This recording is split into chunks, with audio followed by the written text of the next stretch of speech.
ایک گاؤں میں مولوی عبدالرحمن نام کا ایک نیک دانا اور پرہیزگار شخص رہتا تھا۔ وہ مسجد کے امام تھے اور ساری زندگی دین کی خدمت، نماز، روزہ اور سچائی کے راستے پر چلنے میں گزاری تھی۔ ان کے 3 بیٹے تھے، احمد، بلال اور عثمان۔ تینوں نوجوان تھے لیکن دنیا کی چمک دمک میں گم رہتے تھے۔ وہ اکثر وقت فضول دوستوں، موبائل اور گپ شپ میں ضائع کرتے تھے اور والد کی نصیحت کو نظر انداز کرتے تھے۔ مولوی عبدالرحمن کو اپنے بیٹوں کی عادتوں پر سخت فکر تھی۔ ایک دن انہوں نے فیصلہ کیا کہ اب وہ اپنے بیٹوں کو ایک ایسی نصیحت دیں گے جو وہ ساری زندگی یاد رکھیں۔ ایک دن انہوں نے تینوں بیٹوں کو اپنے پاس بلایا اور کہا، بیٹا، میں تمہیں ایک چھوٹا سا کام دینا چاہتا ہوں۔ جاؤ اور جنگل سے ایک سوکھی لکڑی لے کر آؤ جو آسانی سے ٹوٹ سکے۔ تینوں بیٹے فوراً گئے اور سوکھی لکڑیاں لے آئے۔ مولوی صاحب نے کہا، اب ہر ایک لکڑی کو توڑو۔ تینوں نے بآسانی لکڑیاں توڑ دیں۔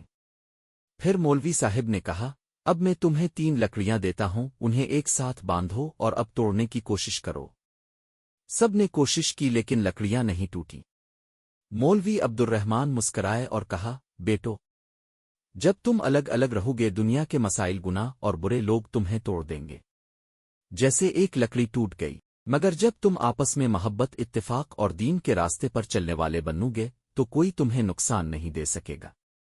پھر انہوں نے مزید فرمایا، دنیا فانی ہے مگر نیک عمل، سچائی اور اتفاق انسان کو ہمیشہ کامیاب بناتے ہیں۔ نماز قائم کرو، سچ بولو، ماں باپ کا احترام کرو اور ہمیشہ اللہ سے ڈرتے رہو۔ یہ نصیحت تینوں بیٹوں کے دل میں گھر کر گئی۔ انہوں نے اپنے طور طریقے بدل لیے، نماز پڑھنے لگے، والد کی خدمت کرنے لگے اور دینی علم حاصل کرنے لگے۔ وقت گزرتا گیا، مولوی عبدالرحمن اس دنیا سے رخصت ہو گئے، مگر ان کی دی ہوئی نصیحت اور تربیت نے ان کے بیٹوں کو ایک کامیاب، نیک اور باعمل انسان بنا دیا۔ اتحاد میں طاقت ہے، والدین کی نصیحت میں برکت ہے اور نیک راستہ ہی اصل کامیابی کی ضمانت ہے۔